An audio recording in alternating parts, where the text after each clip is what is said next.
Hello there. Thank you for joining us from wherever you are. We're coming to you live from our studios here in Kokomlemle on digital address GA0992539. Our leading stories this hour. Top hierarchy of political leaders, including former President John Mahama and President Akufo-Addo, throng into the home of Mr. Rawlings, who passed on yesterday, as former President Kufuor sent in his tribute, highlighting the former president's contribution to the sustenance of Ghana's democracy. We also hear the famous beans and Gary stories associated with the former president. We'll take you to the famous 1111 in Takoradi. Also coming up, COVID deaths more prevalent among diabetic patients. We hear from the World Health Organization as Ghana's active cases reach 1,519 from last week's 947 cases. We hear from doctors on the front line. The Pulse is brought to you by Global Communities Dignilu, affordable, safe sanitation. Join us on DSTV 421, GoTV 144. Remember, we're streaming live on YouTube and on our other social media handles, including Facebook. Your thoughts are welcome on 0540109009. My name is Gifty Andopia. This is The Pulse. Please be my guest.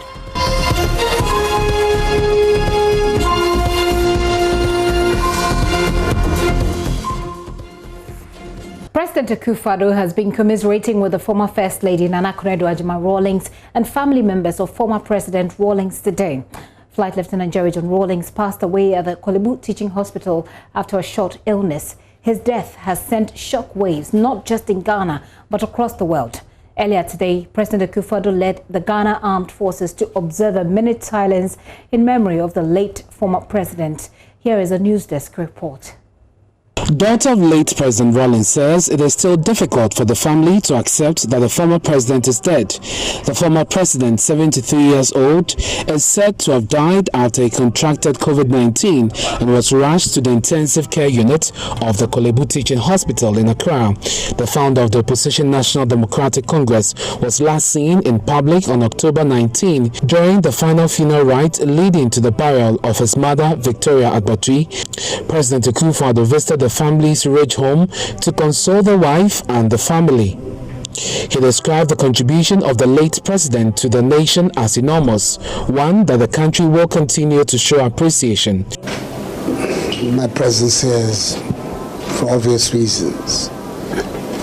Like the 30 other million people of Ghana, we were all shocked yesterday to hear that our first president has gone to meet his maker.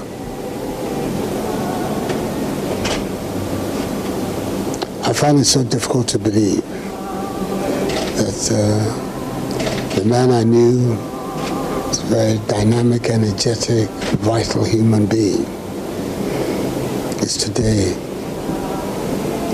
a corpse. But then it's an experience that will come to each one of us in our turn. The Almighty's own choosing. It's not our choosing, it is of His. So when I heard the news, I had the Chief of Staff make contact with you to let you know that who he was, the position that he occupied in our nation, and his contribution to our country, his development and history, his obsequies, his departure has to be the responsibility of the Ghanaian nation. They are going to be writing volumes and volumes about his contribution to Ghana. Whatever be the case, his passage at the leadership of our nation will not be forgotten. So I let the Chief of Staff indicate to you that I felt it was also appropriate that the formal announcement of his death be that with the responsibility of the president. And it's on that basis that I announced to the country his passage. In the evening, he sent a delegation involving Colonel Abutui, Lagoji, your eldest of your children, and the others. In the meeting was the widow and former First Lady Nana Akunedo Agyemang-Rawlings, her daughters and immediate family members. Member of Parliament for Klote-Korle, Dr. Zinato Rawlings, said the family is still shocked but was thankful to the government for the decision to honor the memory of the late president with a befitting state funeral. On behalf of Her Excellency Nana Akunedo Agyemang-Rawlings, the widow of His Excellency Flight Lieutenant Jerry John Rawlings, and the family, I stand here to thank you and your delegation for this show of support and for the immense honor done to His Excellency by ensuring that he will be recognized by a full state burial, and also the extension of all protocols and courtesies to the family to ensure that we honor his memory as a result. Indeed, this was unexpected. I suppose, on the one hand, he managed to send his mother off first, which was one of his concerns, which he made a point of mentioning in his tribute to his late mother. And as you rightly said, the Lord giveth and the Lord taketh.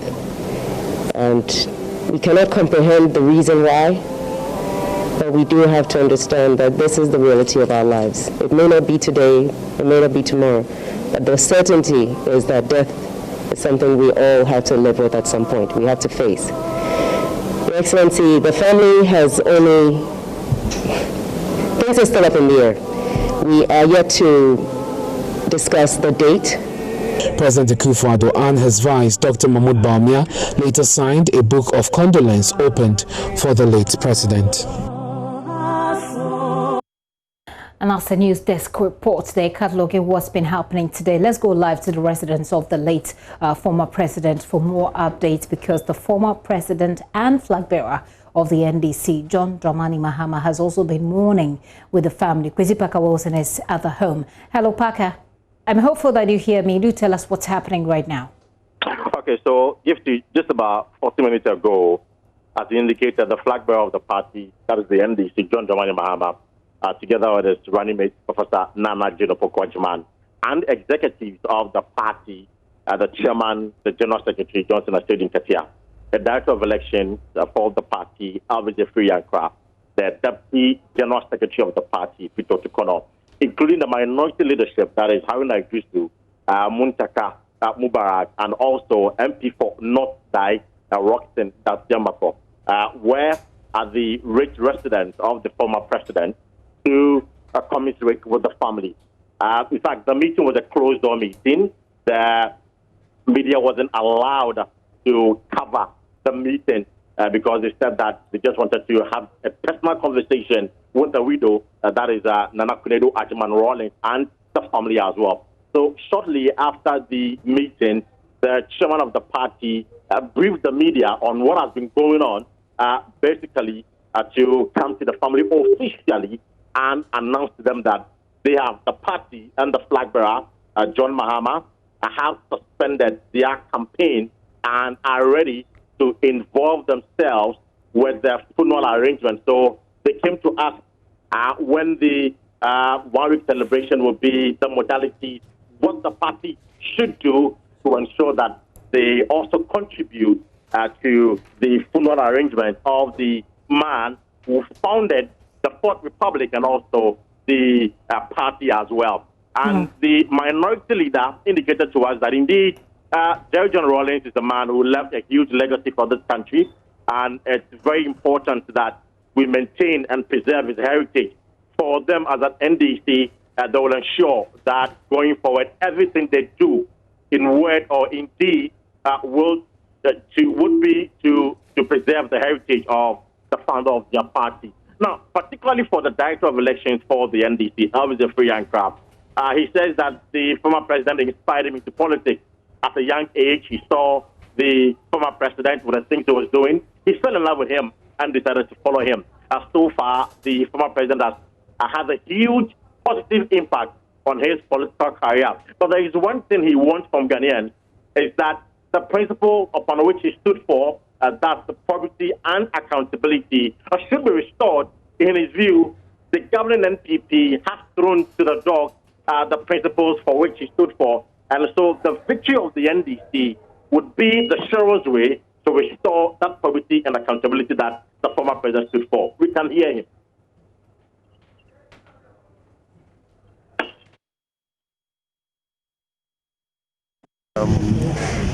I was in Kumasi yesterday for a brief meeting, and I was on the flight with Honorable Tutubi Pacho.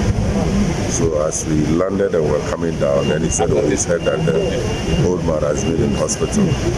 And I said, yes, he's been, but I was told that he was supposed to have been discharged a couple of days ago, but they said they were observing him, so I'm sure he'll be okay. So that's how we left, came to the office, and then after a short while, calls started coming in. Hi, is the old man, have you heard anything? You know, so I called the source, and the source said she was going to call the doctor and get back to me.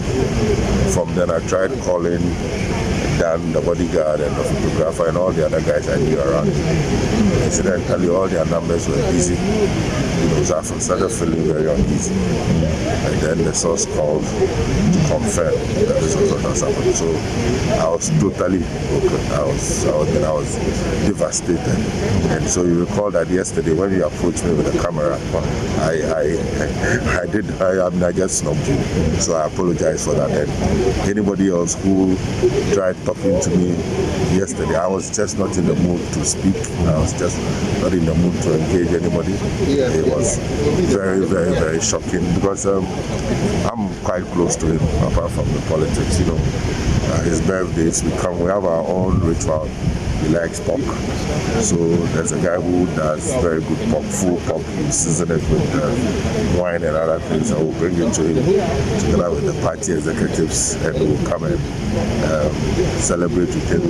Sometimes when we come, we jovially say, well, you brought the pork, so you can go. You are not invited, you know, and then that kind of thing, very jovial. And then occasionally you ask that, where can he get some? They will organize it for him. So beyond the politics, you know, it was a very personal, and it's a huge loss, as you said, for the country, for our party, and for we, the young people who were drawing a lot of inspiration from him. You know, when he came on the scene, we were very young, and he inspired us and motivated us, and that's why we're in politics today. So we owe it all to him, his leadership, his vision, his quest for social justice. I mean, this was somebody who had very, very strong convictions about probity, integrity, and accountability. They were not just mere political, balances that he was measuring, but there were things that he believed in, and as much as is humanly possible, he lived up to them.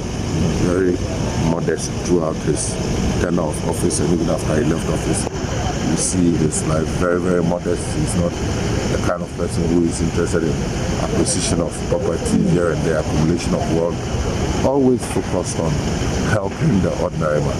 There's somebody, when he was president, there's a story about the time when his convoy stopped and he had to pick a farmer because he saw that the farmer was carrying a load and had walked for long kilometers. That is quintessential Jerry Rawlings for you. It was genuine. His love for humanity was genuine. It wasn't fake. And we've lost a great man. Politicians of our days, what are some of the lessons we need to pick up from the life of the man who many say stabilized the Fourth Republic? Yes, it's important that this Fourth Republic that we are enjoying was as a result of his handiwork.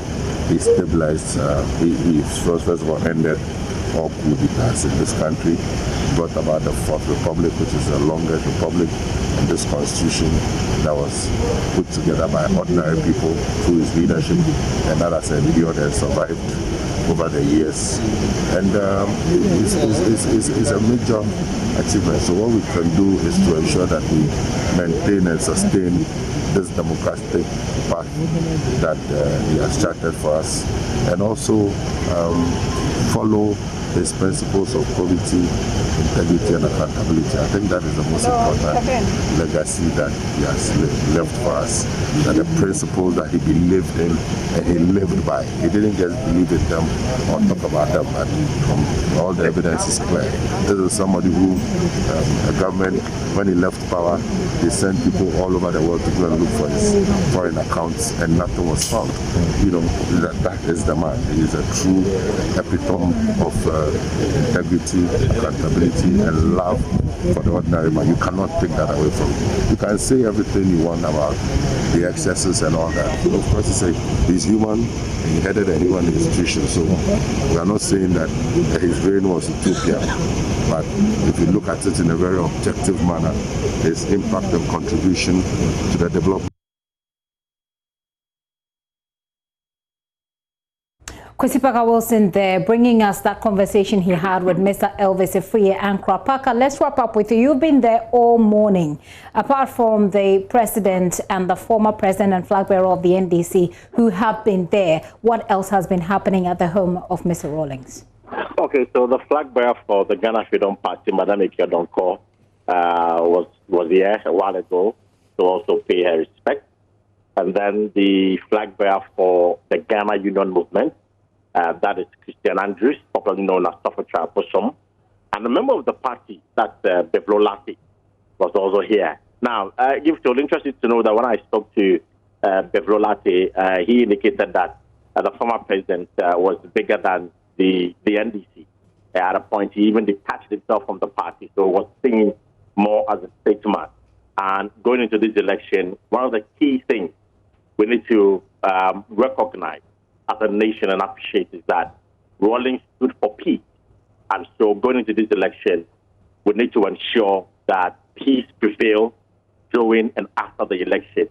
And he added that as a sign of respect, the widow, that is Nana Akufo-Addo Rawlings, should immediately step down from the presidential race. Give to you know that the East declared her to contest in this year's election. And unfortunately, the husband has passed on. And so he believes that as a sign of respect and in honor of the husband, she should step down from the race, announce to her party and that of the nation as a whole. And even asked that, assuming the former president was alive, who was he going to vote for? The party he founded had a flag bearer, John Dramani Mahama.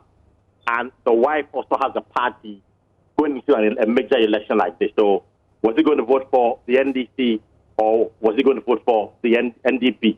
So he said that the wife would have put the man in a very difficult position, knowing very well that he has a daughter who is also representing the party at the Krote-Korle constituency. So these has been the conversation I've been having with some of the friends and sympathizers of the party and also admirers of former President Rawlings who have been here this morning and afternoon to commiserate with the family. Parker, thank you very much. We'll come back to you. Kwesi Parker Wilson there, he's been standing by for us at the home of Mr. Rawlings, bringing us up to speed on all the people and the tributes that are pouring in. Now, a book of condolence has also been opened for the former late president at the Accra International Conference Center. Maxwell Agbagba is standing by there. He's joining me right now with what's been happening there. Hello, Maxwell.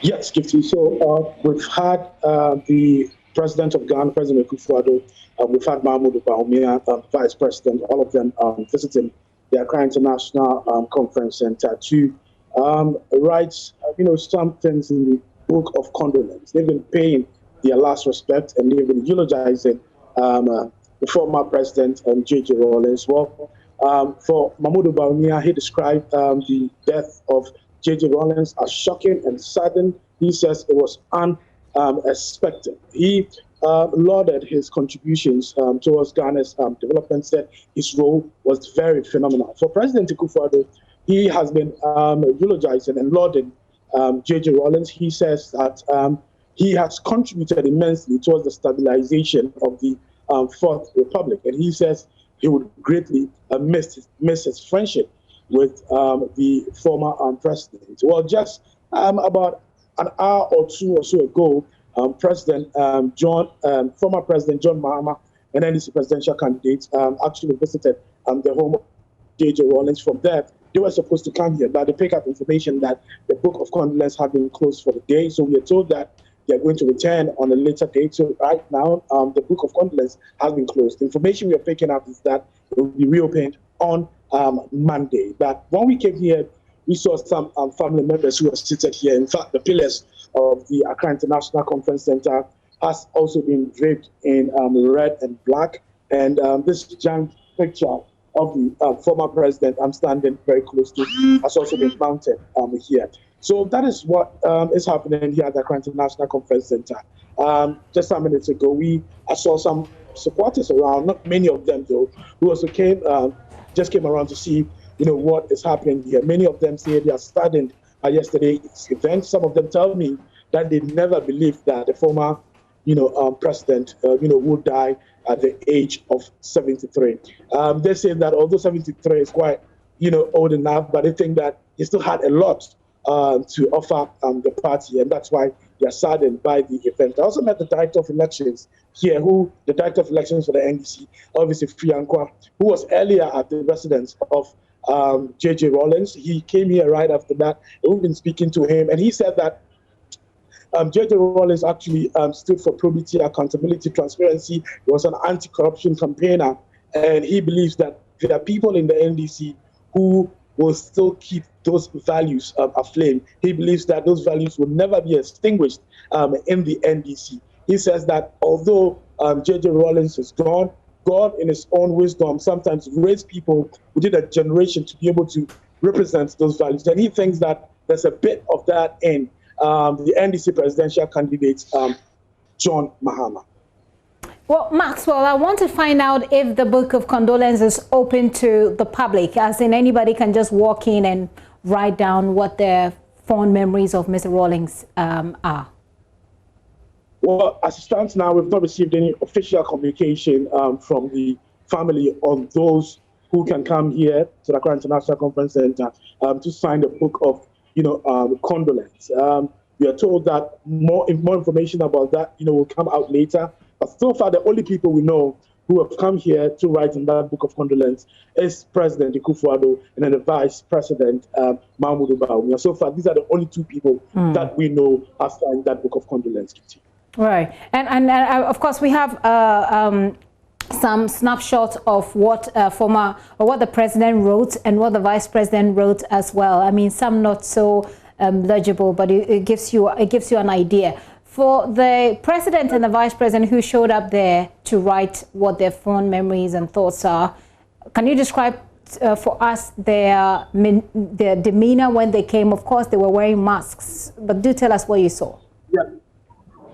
Well, as you rightly said, it was quite difficult to tell from facial expressions, but you can actually tell from body language. You can interpret body language, and you can tell that these are people who have been shaken by, news that they received some hours ago. In fact, all the people who came, the entourage that they came with, we could see there was nothing cheerful about today's occasion. I mean, usually when people meet like that, you'd expect some conversations going on. All of them were quiet, even covered with their masks. You could tell that they've been shaken by yesterday's event, and many of them are saddened by it. When they got in here at the Accra International Conference Center, nothing like smiles, nothing like communications. They just went down, they just went to the table to just write whatever that they had to write, and then they just moved.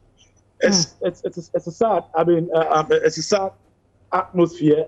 Yes, a somber atmosphere here for many of the people who've been, coming here. Just some minutes ago, I had one supporter actually coming here to ask me to take a picture of him with this, photograph, in the background. It tells you the kind of person that the former president was to supporters of the NDC, and this actually permeates both political divides. We've had people from the NPP, people from the NDC, all walks of life, all coming here. Some of them who actually want to take picture with this portrait here. Maxwell, thank you very much. You certainly have got your picture, even have a video, and we hopefully will get more information on how members of the public can go out there as well and share their thoughts. Maxwell Agbagbade coming to us live from the Accra International Conference Center, where a book of condolence was opened earlier. Now, earlier, the Volta Regional Chairman of the NDC, Brigadier Henry Kwejo Ambatafe, who also passed through the former president's residence, called on President Akufo-Addo to restore the celebration of June 4. They are underprivileged, and that thing will continue to linger on until generations yet unborn. He was able to restore the dignity of Ghanaians. That even in the 70s, if you are a policeman or soldier, people even pour toilets or even urine on people in the Makola market because they don't value the uniform they wear as a symbol of honor for this country. But because of Rawlings coming to power, there is dignity of labor, there is dignity for the military, dignity for the security services, and that is all that is institutionalized. And I'm saying that particularly for the state institutions to do their work, it was Rawlings who introduced it. Now things are getting bad. Certain institutions that are supposed to deliver justice to the people, you see there are so many things happening. Can you imagine courts were collecting money at that time, judges were collecting money? It is because they did not uphold the probity and accountability as enshrined in our democratic values. These are the things that we can only remember him. And I want to say that if this government want to immortalize JJ, they should restore all the celebrations that we have started as a way of remembering the good thing he had done, rather than just saying that state barrier, even the state barrier must be defined properly, because JJ's rule with the masses must be factored in the celebration. Otherwise, it will be a bourgeois-led state barrier, and the masses will not be happy. This message must go to the President of the Republic, that if he does not know they are taking advantage of this funeral. Mr. Methepe there. For his part, flag bearer of the Convention People's Party, CPP, Ivor Kobna Green Street, says he's saddened with the demise of former President Rawlings. He described the man as a brave man who played his role under the Fourth Republic. According to him, Ghana must be thankful for the life of the ex-president. On our way, we all heard some unfortunate news about the passing of the former President of the Republic of Ghana, His Excellency Flight Lieutenant Jerry John Rawlings. I, on my personal behalf and also on behalf of the wider Convention People's Party, would like to express our heartfelt condolences to his wife, Nana Konadu Agyeman Rawlings, his immediate family, and all of the NDC party as well. He played his role as a brave and courageous man, and Ghana has much to be thankful for his contribution to this nation's development and, in fact, the existence of our Fourth Republic. So what would you describe as the greatest legacy of the late ex-President Rawlings? This question has been on the minds of many Ghanaians as the world comes to terms with the passing of an icon. For his close friend and former Minister for Defense, Dr. Benjamin Kumbo, the ability of millions of Ghanaians to drink refrigerated water or watch television is an everlasting testament to the former president's leadership. At the social level, I can say that a lot of social infrastructure intervention, and one of them I always mention, which I keep discussing with him, there was no way but for the passion of Jerry John Rawlings that the national grid of electricity could have gone to the north. It was impossible. He threatened engineers that if that was not possible, they should resign. He would get another engineer to do that. It was done. We are here enjoying it, and Akosombo has not dried up. That's the social level. When you go for the political level, I keep asking people, lawyers particularly, immediately the Constitution came and the indemnity clauses are not democratic. These transition provisions, they are not democratic.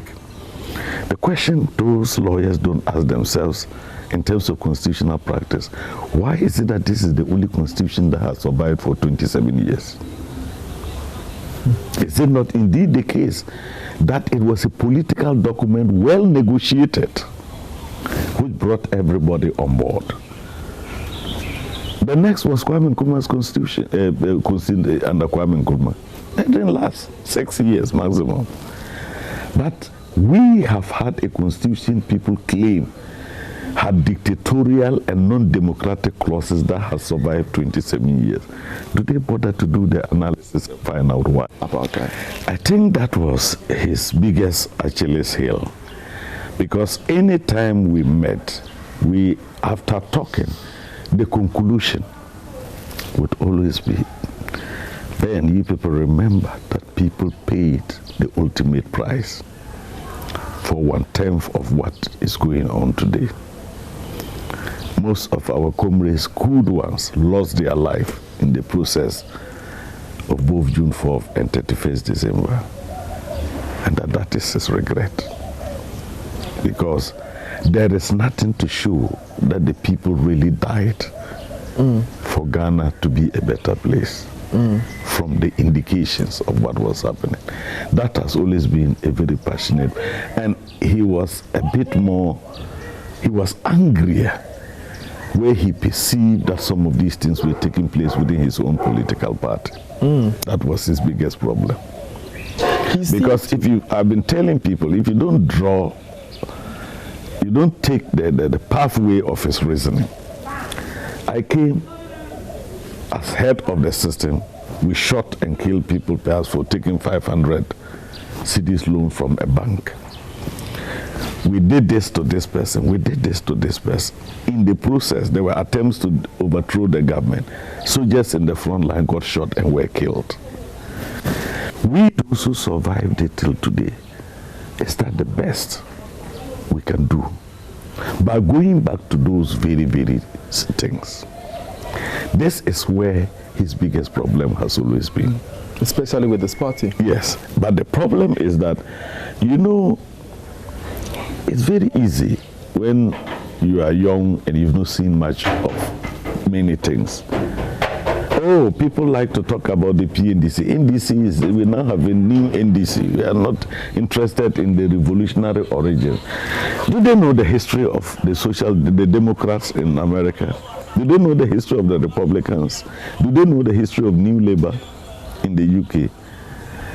People need to understand that every political party or political association has had its dark sides, which they don't celebrate.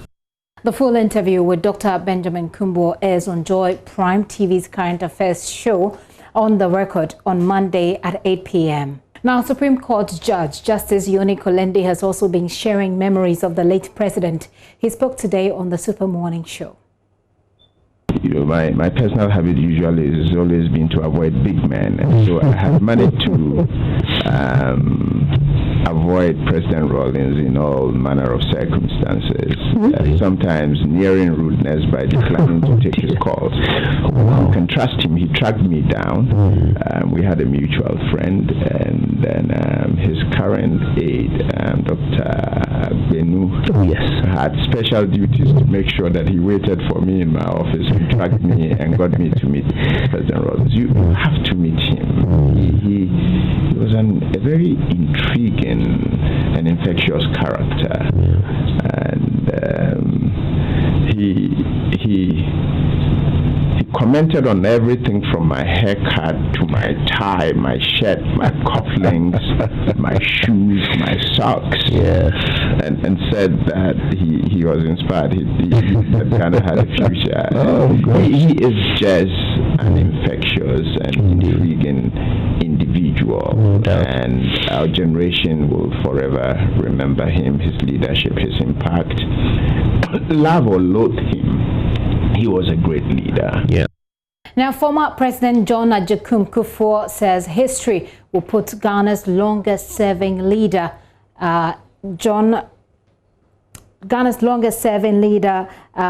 Mr. Rawlings, in what he calls a balanced place in the annals of the nation. Mr. Kufuor and his wife issued a statement in which they referred to his peaceful transfer of power in 2001 and how he contained his reservations about the government that succeeded him, which was led by former President Kufuor. The statement also highlights Mr. Rawlings' contribution to the sustenance of Ghana's democracy. It ends by saying, We are left to mourn him and also express our heartfelt condolences to his widow, Nana Akufo-Addo Agyemang-Rawlings, their children, and their larger family.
You have heard from some of the leaders. Some Ghanaians have also been sharing memories of the late statesman. First, we go to his hometown, Jalukofe in Keta. So barely 3 weeks after, I'm back here to the family house of the late President Rawlings. Yes, I'm walking into the house right now.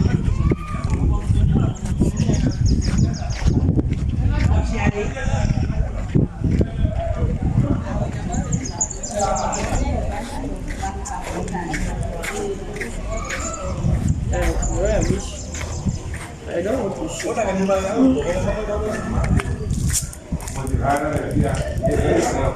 So I'm in the house now where a few members of the family are gathered.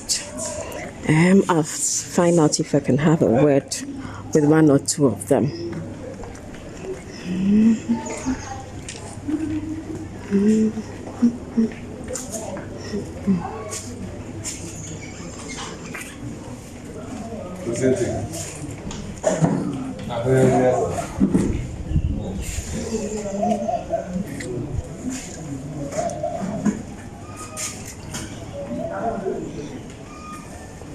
Madaku Meke Matapona.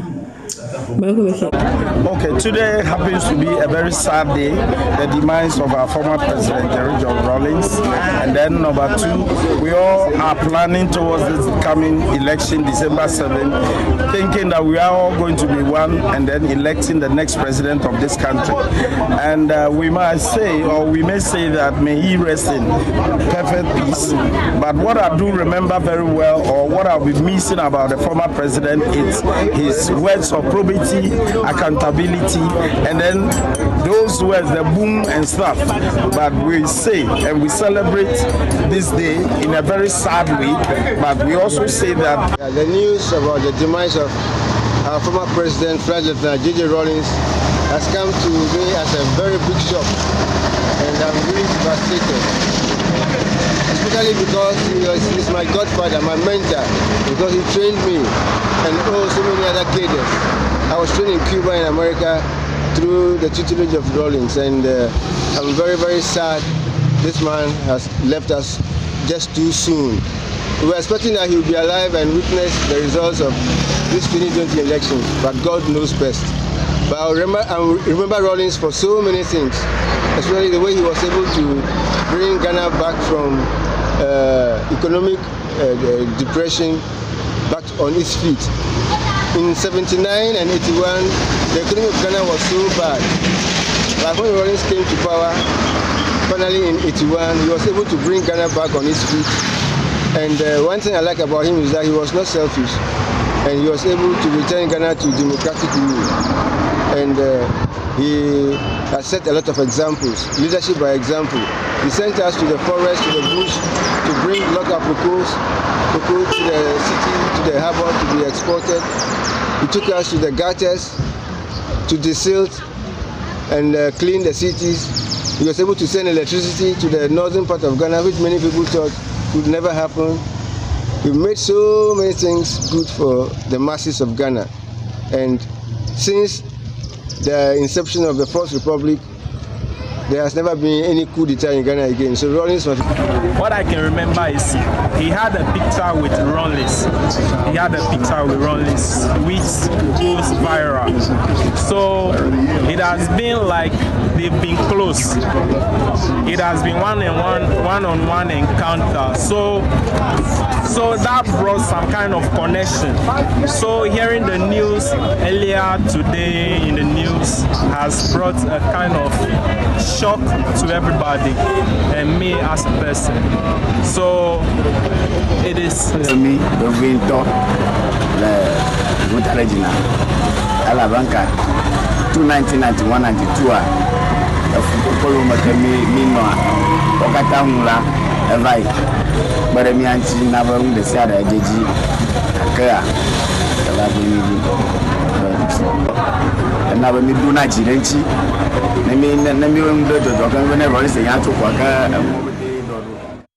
Let's hear from Rawlings Park, where Manuel Kranting spoke to some people too.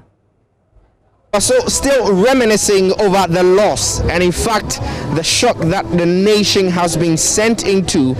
A lot of people are brooding over the demise of the former president Jerry John Rawlings, while his lovers, his admirers, his supporters, even critics are all shocked about the death of the former president. Well, here at the Rawlings Park, which sits at the center of the Makola Market, which indeed, resides in the heart of the central business district here in Accra. This location has quite a checkered history, moving back into how it got to be named as a Rawlings Park. We'll try and speak to a few of the people here, drivers, passengers alike, and then also even some of the market women here who, are just hearing of the news of the former president's death.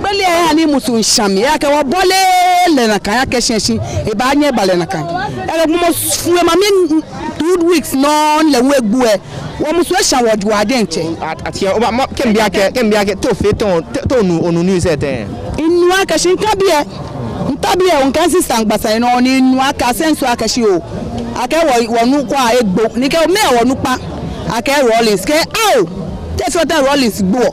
Ake we bring the ake be walelo. Shimo na die mo ko ya mo ho. Rolling back tabi mi joy so ni chopo bom mi gba mo. Rolling sa ne nimba ngmesa nimba kashi nimba kochofo nimba kashi fi o. Eja kashi nu shishi.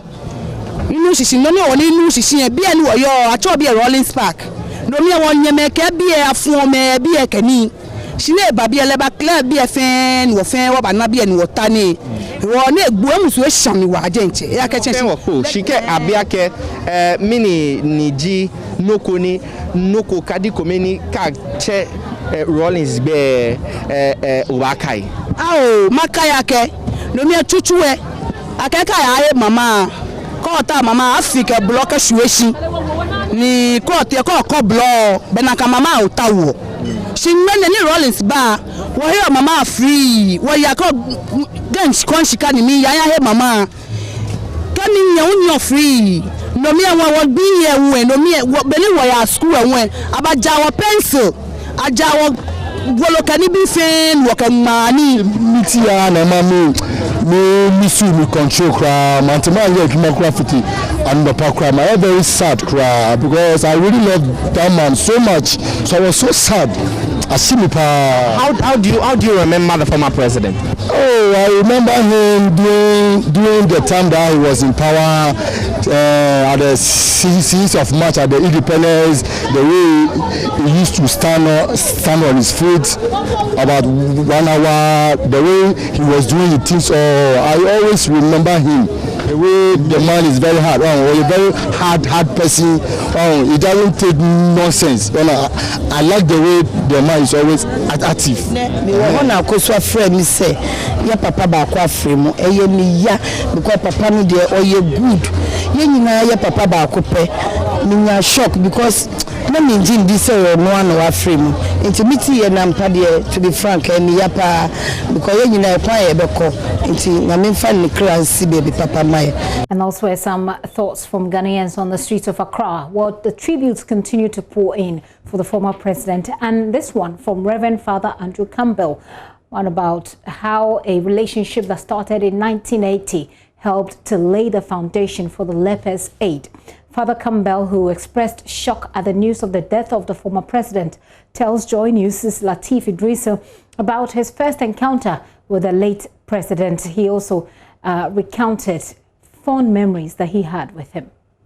And we greeted each other. So when somebody mentioned this morning, I couldn't believe it. So I was really shocked at the hear of the death of this wonderful person.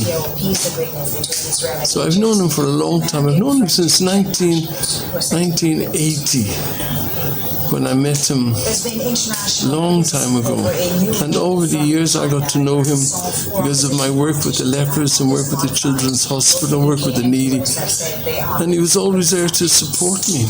Always. Whenever he was always there ready to support me and help me in every way. So I must say I've lost a good friend.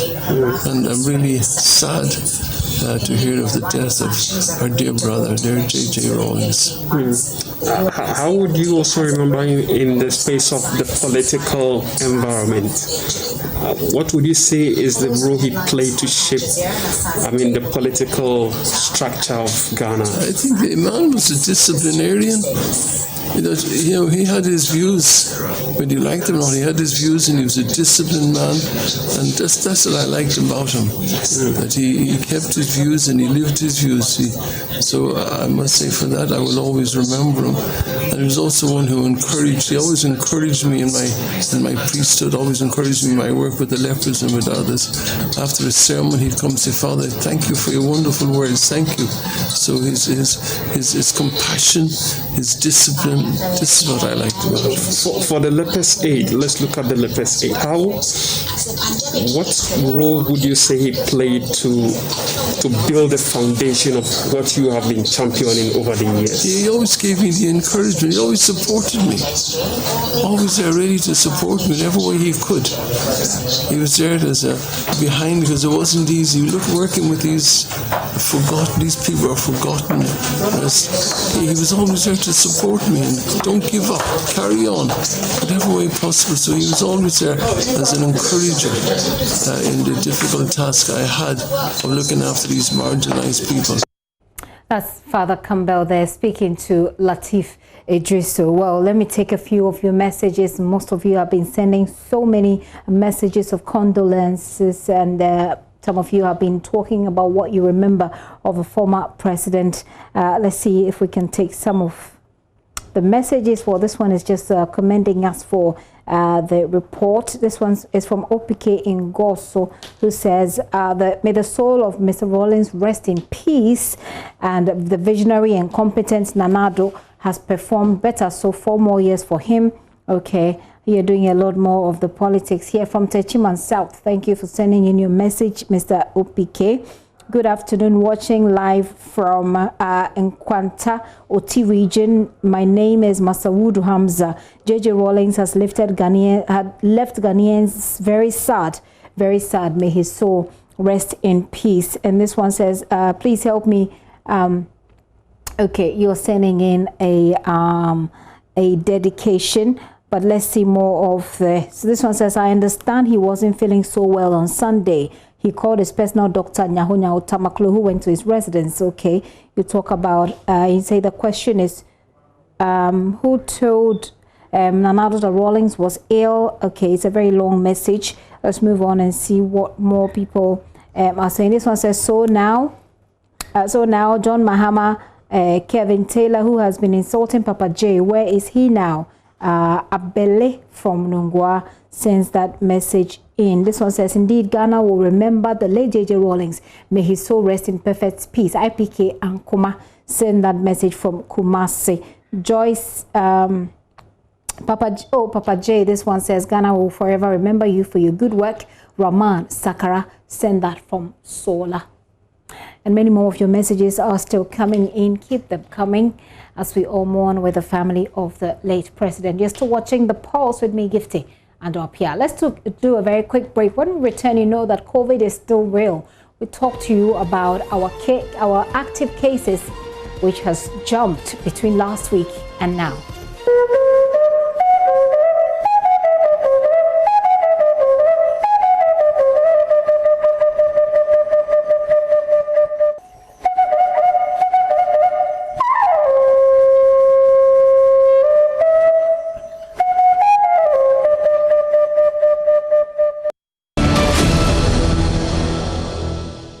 Politicians and political parties, we do understand the times in which we live now. The need for you to disseminate your message to the masses cannot be overemphasized. But if we have learned nothing from COVID at all, it has taught us that we should be able to think outside the box. We should be able to use unconventional means to achieve the same thing that we used to do. So can we avoid mass rallies and overcrowding as we seek to disseminate our information to the masses?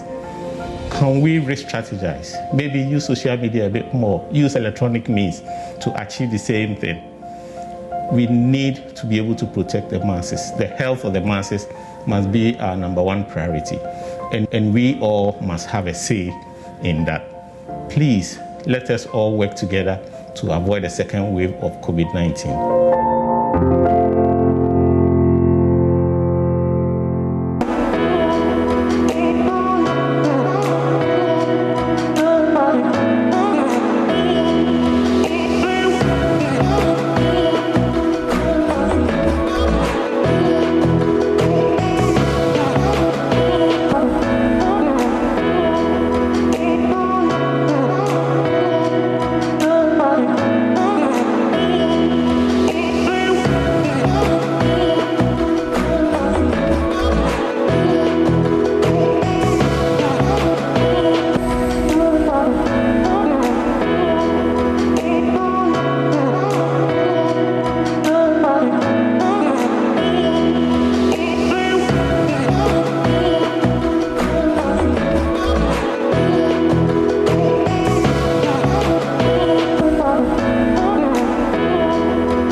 recent study by the World Health Organization has revealed that 18.3% of COVID-19 deaths in the African region are among people with diabetes. The analysis of 14 African countries provided information on COVID-19 and comorbidities, as well as the risk of complications or death from COVID-19 among people with diabetes. Here is Dr. Jean-Marie Danjo explaining the effect of COVID-19 on diabetic patients and preventive tips. In the African region is very poor. There is limited access to early detection and to screening for diabetes for the population. In 2018, we recorded about 15.9 million diabetes cases and 312,000 deaths from diabetes. This is very worrisome. But in addition to that, more than 50% of people living with diabetes are unaware of their condition.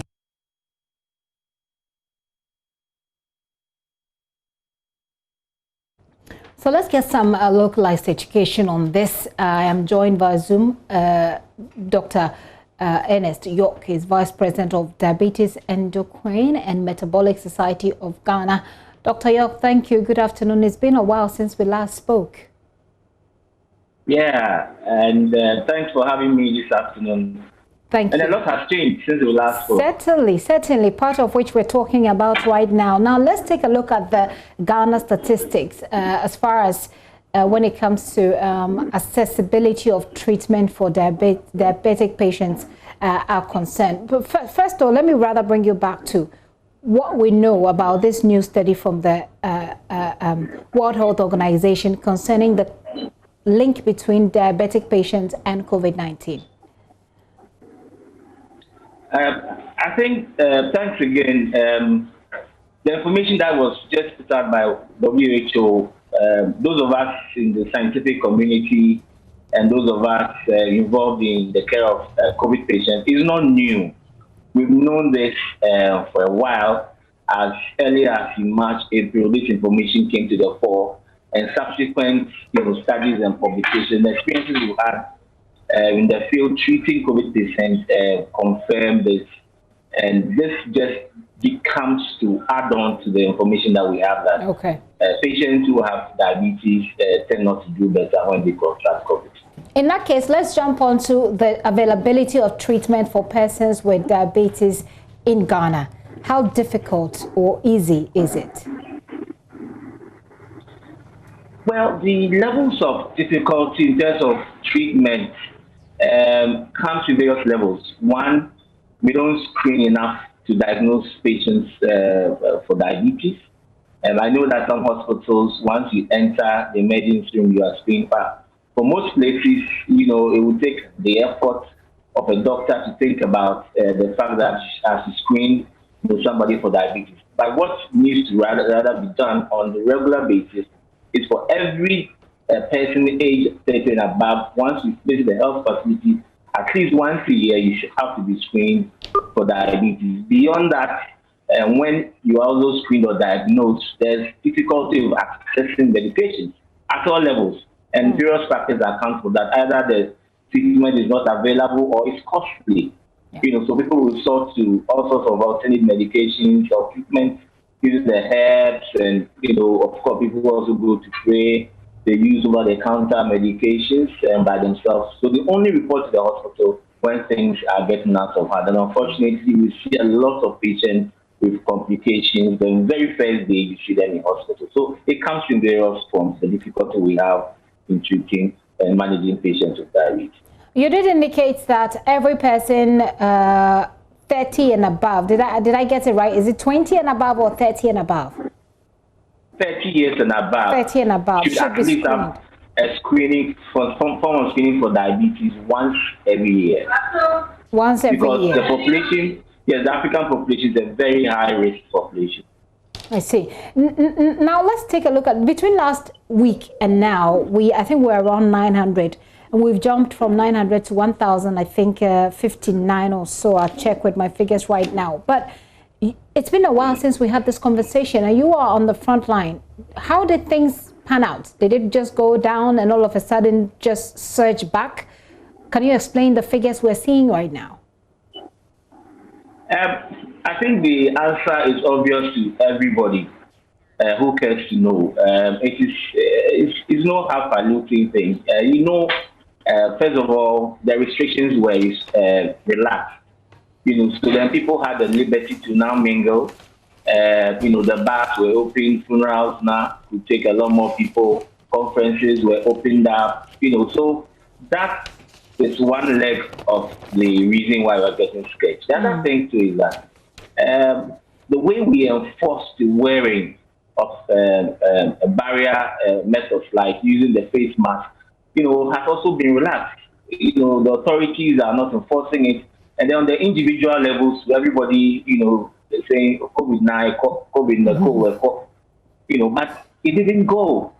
So people have relaxed, and we are not observing the social distancing, and physical distance have not been observed.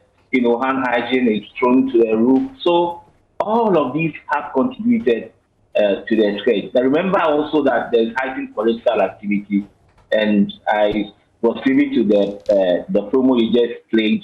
When one of my colleagues, just urging the politicians to make sure that they do what is right. And they know what is right. So they've all conspired to make sure that we are seeing a scourge. I didn't think that this is a second wave. The COVID never went away. Okay. One, we reduced our level of testing. Yes, we did well in controlling it. But community spread still existed. And because we're not testing as much in the past as we did in the past, we're not getting the numbers. And I'm sure you recall recently the study that was published, and it's indicated that as much as about 10 to 20% of folks in Accra and Kaswa have already been exposed. So the disease really never went anywhere. Yeah. And unfortunately, because we lack the protective things, we are getting scared. We're getting scared. Well, hopefully now that we've started, with the awareness creation once again, with the president taking the lead, we'll get better with the numbers. But finally, Doc, I would just want to take this specific information for diabetic patients as we see a rise in the numbers again. What should they do?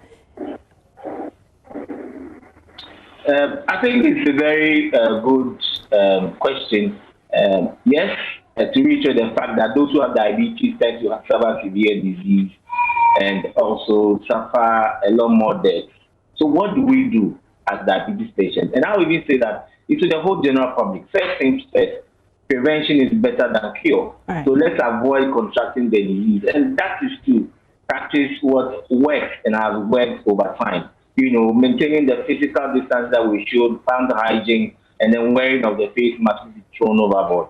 But beyond that, as a diabetic, you also need to stay healthy. Eat right, exercise if you can.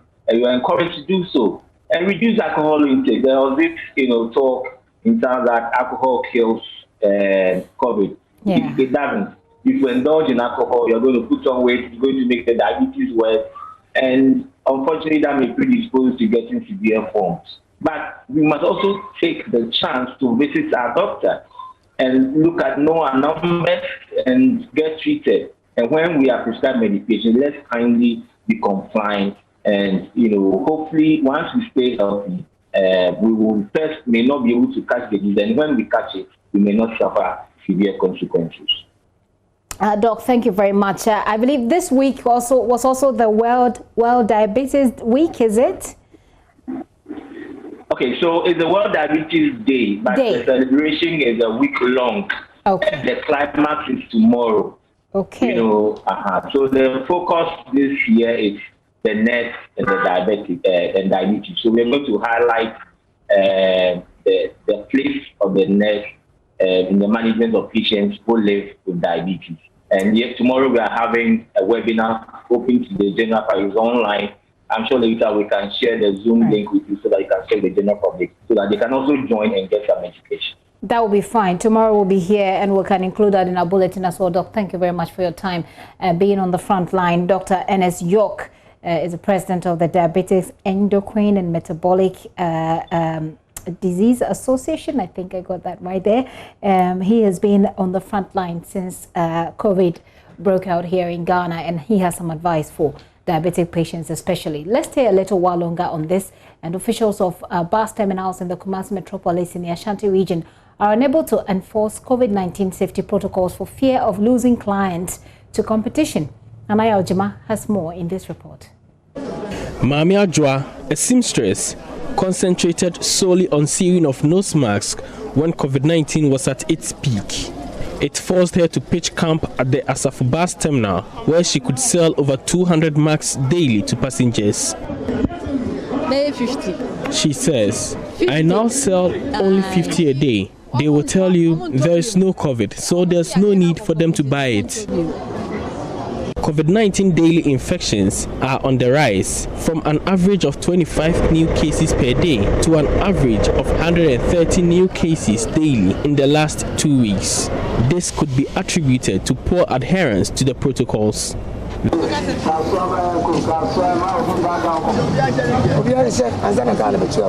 This bus, bound for Accra, has a space for one more person, a man without face mask, who we are told is the station master at the Asafu 207 station, moves to passengers to remind them to observe the nose mask wearing protocol. Most passengers ignored his calls until they noticed our camera filming the activities from far. Some of them attempted an explanation. What's our mask? Can you assume what's our mask not a protector? Mask no. Is mask in the share? You can't wear a mask through the day. You need to take a rest intermittently. When the vehicle moves, I wear it. Because of the heat, it's hard to breathe through the mask.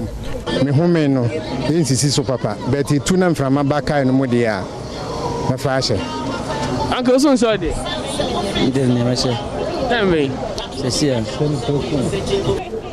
Linda Hawks marks at the terminal. She took advantage of our presence to approach the bus, where she managed to sell 5 of them in hand.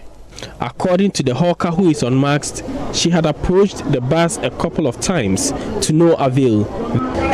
She says the older folks buy them, but the younger people do not. They will tell you there is no COVID. I was eating when I saw you people approach the bus. That's why I don't have mine on. But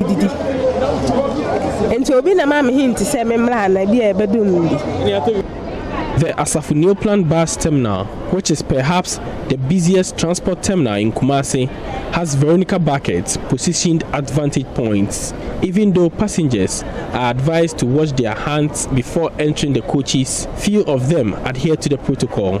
Wearing of nose masks in the coaches, which are filled up to capacity, is not properly adhered to, though officials constantly remind them of the protocol. Francis Asamoah is second trustee at the VIP transport service. Now, the transport business is very competitive. If you decide to refuse people without the max entry to the bus, you'll be out of business. All we have to do is to appeal to them.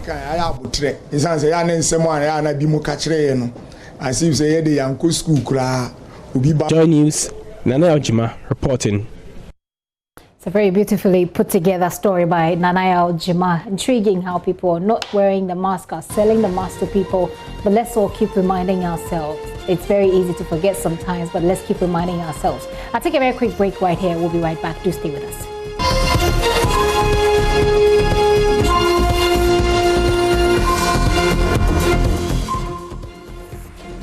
You're welcome back. Well, as the world mourns our late ex-president Jerry John Rawlings, tributes keep coming in by the minute. But there's one thing that he's known for.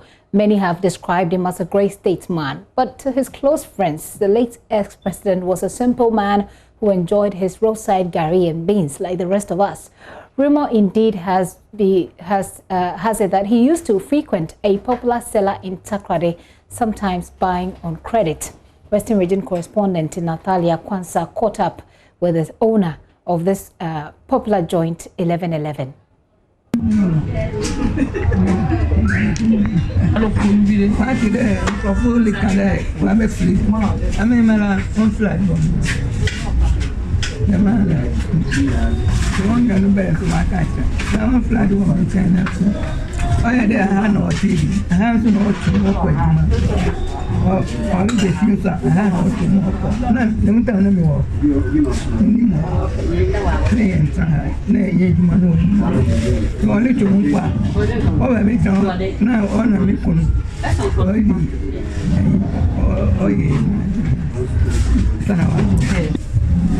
Nala oba ameno menyeni being commonly so me kunala oba otu adini bi o hana da obi da why late now to hana no adaba no atwa ona ka so gani ubi o ba na oba ka ba oko amemala menyeni ndi kom oba ba tari ona ni nyonko bi o ba ona mere la sana